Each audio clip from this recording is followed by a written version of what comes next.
வணக்கம். செல்வகுமாரின் மாலை வானிலை ஆய்வறிக்கை.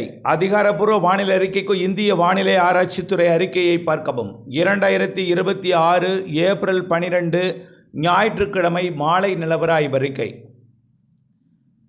கடந்த 24 மணி நேர மழைப்பொழிவை பொறுத்த வரைக்கும் அடையாமடை கன்னியாகுமரி மாவட்டம் 21 மில்லிமீட்டர் மழை பொழிந்திருக்கிறது.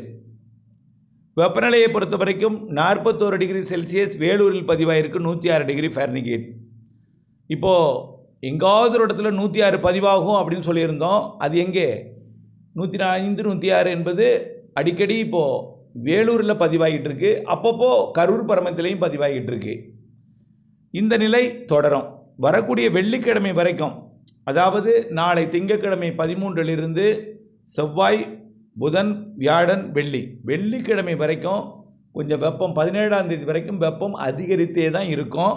இதில் வரக்கூடிய புதன்கிழமை மிக உச்சபட்ச வெப்பமாக பெரும்பாலான இடங்களில் 100 டிகிரியை தாண்டி இருக்கும். உள் மாவட்டங்களில், கடலோரம் கிடையாது, உள் மாவட்டங்கள். இப்போ உள் மாவட்டங்களில் வெப்பம் உயரும் பொழுது கடலோரம் கொஞ்சம் உயர்ந்திருக்கும் இயல்பை விட.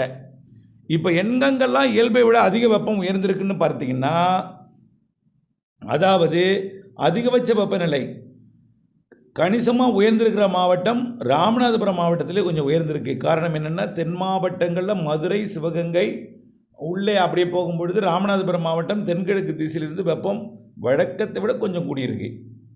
ஏனைய மாவட்டங்கள் அதிகபட்ச வெப்பநிலை அளவாக தான் இருக்குது.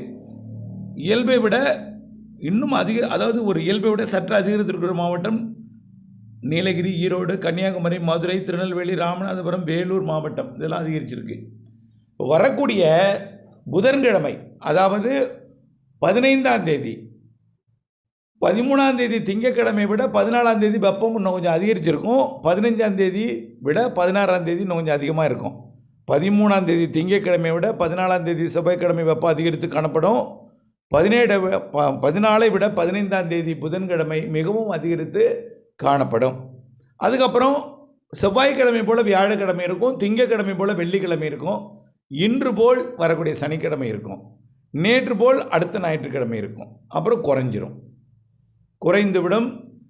தேர்தல் நாட்களில் வெப்பம் தணிந்து மழை வரப்போகிறது. இது எங்கன்னு பார்த்துங்க. மழைன்னா கொட்டி தீர்த்து விவசாய பணி செய்கிற அளவுக்கு மழை கிடையாது.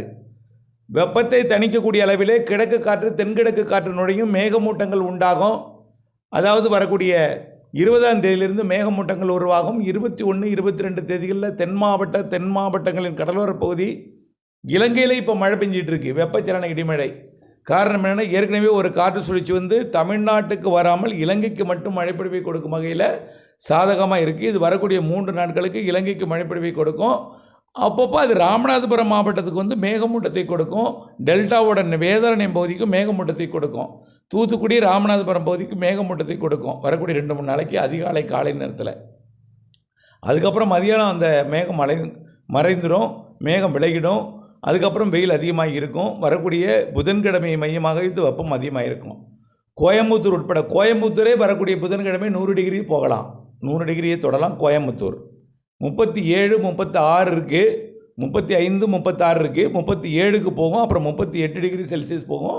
38 100 டிகிரி ஃபாரன்ஹீட் கோயம்புத்தூரே புதன்கிழமை எட்டலாம். பொள்ளாச்சியெல்லாம் 100 டிகிரி அப்பப்போ எட்டுது. அந்த நாளில் 101, 102 கூட போகலாம். ஆகவே அச்சப்பட வேண்டாம். பெரிய அளவில் வெப்ப அலை அப்படின்லாம் நீங்கள் பெரிய அளவில் அச்சப்பட வேண்டாம். இந்த கோடை என்றாலே இதெல்லாம் இருக்கும். சூரியன் குத்துக்கதிர் விழக்கூடிய நாள் இது. தமிழ்நாடு முழுவதுமே ஆரஞ்சு கலரில் அடித்திருந்தோம் முதல்ல. இப்போ பாருங்கள், இந்த படத்தில் போட்டிருக்கிறது பார்த்திங்கன்னா, காலை வரைஞ்ச இந்த படத்தில் பார்த்திங்கன்னா ஆரஞ்சு வண்ணம் உள் மாவட்டங்கள் மற்றும் மேற்கு மாவட்டங்களில் மட்டும் இந்த ஆரஞ்சு வண்ணம் தீட்டப்பட்டிருக்கு. கொஞ்சம் அசௌகரியம் அதிகம்தான். அதாவது 38 டிகிரிக்கு மேலே போனாலே ரொம்ப அசௌகரியம் அதிகம்தான். 100 டிகிரிக்கு மேலே போனாலே, 100 டிகிரி ஃபாரன்ஹீட் போனாலே. ஆனால் அது எப்போ இருக்குன்னு பார்த்தீங்கன்னா, மதியம் 2 மணிலேருந்து 4 மணி வரைக்கும் தான் இந்த உச்சபட்ச வெப்பம் இருக்கும். மதியம் 2 மணிலேருந்து 4 மணி வரைக்கும். உச்சி வெயில் 12 மணிக்கு இருக்காது. 12 மணியை விட 1 மணிக்கு வெப்பம் கூடும். 1 மணியை விட 2 மணிக்கு வெப்பம் கூடுதலாக இருக்கும். 2 மணிலேருந்து 4 மணி வரைக்கும் தான் வெப்பம் அதிகமாக இருக்கும், கொஞ்சம் அதிகமாக இருக்கும். 2:30 மணிக்கு தான் உச்சபட்ச வெப்பம் வழக்கமாக எடுப்பாங்க. 2:30லிருந்து 3:45 4 மணி வரைக்கும் இந்த உச்சபட்ச வெப்பம் இருக்கும். மேற்கு மாவட்டங்கள், கேரள எல்லையோரம்லாம் 5 மணி வரைக்குமே வெப்பமாக தான் இருக்கும், கடுமையாக இருக்கும். வரக்கூடிய வெள்ளிக்கிழமை வரைக்கும் தான் இந்த வெப்பம். அதனால் இந்த வரக்கூடிய வெள்ளிக்கிழமைக்கு தேவையான வெப்பத்திலிருந்து முன்னெச்சரிக்கை எடுத்துக்கொள்வதற்கு நம்ம எடுத்துக்கொண்ட போது வழக்கமாக கோடையில் ஏற்படக்கூடிய வெப்ப உயர்வு தான் புரியுதுங்களா? இதை விடலாம் அனல் காற்றெல்லாம் வீசி இருக்குது பல வருடங்கள், அந்த அளவுக்கெல்லாம் போகாது. இந்த வெப்ப உயர்வு வரக்கூடிய வெள்ளிக்கிழமை வரைக்கும் புதன்கிழமை உச்சத்தை தொடும், நல்லாவே உச்சத்தை தொடும். கடலோரம் கூட கொஞ்சம் கூடும், ஆனால் கடலோரம் 100ஐ தொடாது. 100க்கு நெருக்கமாக 98, 97, 96 தாண்டி இருக்கும். அப்புறம் வெள்ளிக்கிழமைக்கு பிறகு வெப்பம் குறையும், மேகமூட்டங்கள் வரும், ஒவ்வொரு டிகிரியாக குறைஞ்சி 100 கீழே வந்துடும். 20ஆம் தேதிக்கு அப்புறம் 20ஆம் தேதிக்கு அப்புறம் 100 கீழே தான் இருக்கும் தமிழ்நாடு. தேர்தல் வாக்குப்பதிவு நாளில் வெப்பம் 100 டிகிரிக்கு கீழே தான் எல்லா மாவட்டங்கள்லையுமே இருக்கும். எல்லா மாவட்டங்கள்லையும் 36, 37 டிகிரி தான் செல்சியஸில் இருக்கும். அதனால் 98.6, 96.8 ஃபாரன்ஹீட் தான் இருக்கும் தேர்தல் வாக்குப்பதிவு நாளில். அதில் மாலை இரவில் மழை வரப்போகுது.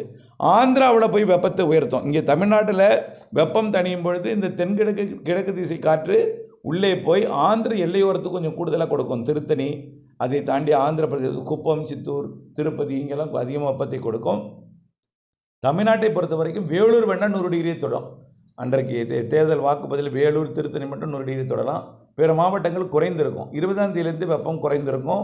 20லேருந்து 25ஆம் தேதி வரைக்கும் வெப்பம் குறைந்திருக்கும். புழுக்கமாக இருக்கும். வெப்பம் குறைந்தாலும் புழுக்கமாக இருக்கும். மாலை இரவு மழை பொழிவை கொடுக்க போகுது. மதியம் மாலை இரவில் தென் மாவட்டங்கள், டெல்டா மாவட்டங்கள், மேற்கு தொடர்ச்சி மலை மாவட்டங்கள், உள் மாவட்டங்கள், மேற்கு உள் மாவட்டங்கள், அதாவது எங்கன்னு சொல்லணும்னா நீலகிரி, ஈரோடுக்கு தெற்கே, அதே போல் நாமக்கல், கரூர் மற்றும் திருச்சி, பெரம்பலூர், அரியலூர் மற்றும் கடலூர், டெல்டா மாவட்டங்கள், மயிலாடுதுறை இதற்கு தெற்கே, மயிலாடுதுறை, நாகப்பட்டினம், காரைக்கால், திருவாரூர், தஞ்சாவூர், புதுக்கோட்டை, சிவகங்கை மற்றும் திருச்சி, அரியலூர், பெரம்பலூர், கரூர் மற்றும் திண்டுக்கல், ஈரோடு, நீலகிரி, கோயம்புத்தூர். இது நான் சொல்கிறது வரக்கூடிய 20ஆம் தேதியிலேருந்து சொல்கிறேன். அதுக்கு முன்னாடி வெப்பம் அதிகமாக இருக்கும். புதன்கிழமை உச்சபட்ச வெப்பம் அனுபவிப்பீங்க. 13, 14 விட 15 வெப்பம் அதிகமாக இருக்கும். 15 விட 16, 17 கொஞ்சம் குறையும். திங்கள் போல் வெள்ளி இருக்கும், செவ்வாய் போல் வியாழன் இருக்கும், புதன் உச்சபட்ச வெப்பமாக இருக்கும். பெரும்பாலான உள் மாவட்டங்களில் வெப்பம் அதிகரித்து காணப்படும். பிறகு சனிக்கிழமைக்கு பிறகு வெப்பம் குறையும். அதாவது 20, 17, 18, 19 வெப்பம் குறைந்திருக்கும். 19க்கு பிறகு 18, 19 வெப்பம் குறைந்திருக்கும். 20லேருந்து மேகமூட்டங்கள் வரும். 21, 22 ஆங்காங்கே நனைக்கும் மழைப்பொழிவு.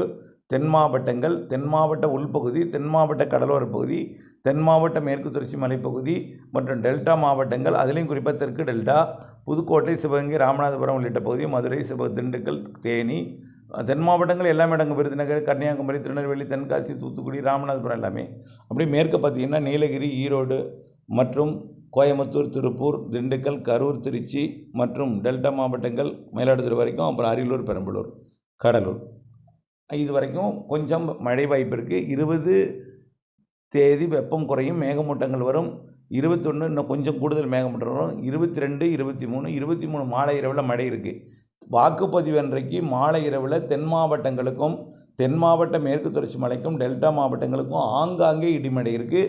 மாலை இரவிலே மதியத்திற்கு மேல் மாலை இரவிலே ஆங்காங்கே இருக்கும். வாக்குப்பதிவு அன்றைக்கு இரவு வாக்குப்பதிவு அன்றைக்கு மாலைக்கு மேல் இரவு. இது பாதிக்கும் மழை அல்ல, ஒரு மிரட்டல் வானிலையாகவும் ஆங்காங்கே இடிமழை பொழிவை கொடுக்கும். தென் மாவட்டங்களுக்கு கொஞ்சம் கூடுதல் பரப்பளவு மழை பொழிவை கொடுக்கும். தென்கடலோரமுமே இலங்கைக்கும்.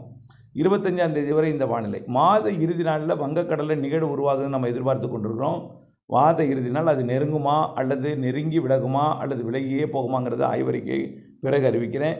மே மாதம் முதல் வாரத்தில் அரபிக்கடலில் நிகழ்வு, அது கேரள கடற்கரையை நெருங்க வாய்ப்பு இருக்குது. அரபிக்கடல் நிகழ்வு கோடை மழையை கொடுப்பதற்கு கேரள கடற்கரையை நெருங்குவதற்கு வாய்ப்பு இருக்குது. லட்சத்தீவு, கேரளா ஒட்டி மே மாதம் முதல் வாரத்தில் நிகழ்வு. நம்ம இது ஏற்கனவே நீண்டகால அறிக்கையில் சொல்லியிருக்கிறோம்.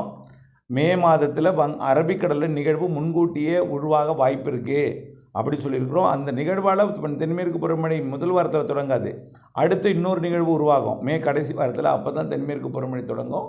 அரபிக்கடலில் கோடை நிகழ்வு உருவாவதற்கு வாய்ப்பு இருக்குது. அரபிக்கடல் வெப்பம் உயர்ந்து கொண்டிருக்கு அப்படின்னு ஏற்கனவே நம்ம எப்போ சொன்னோம்?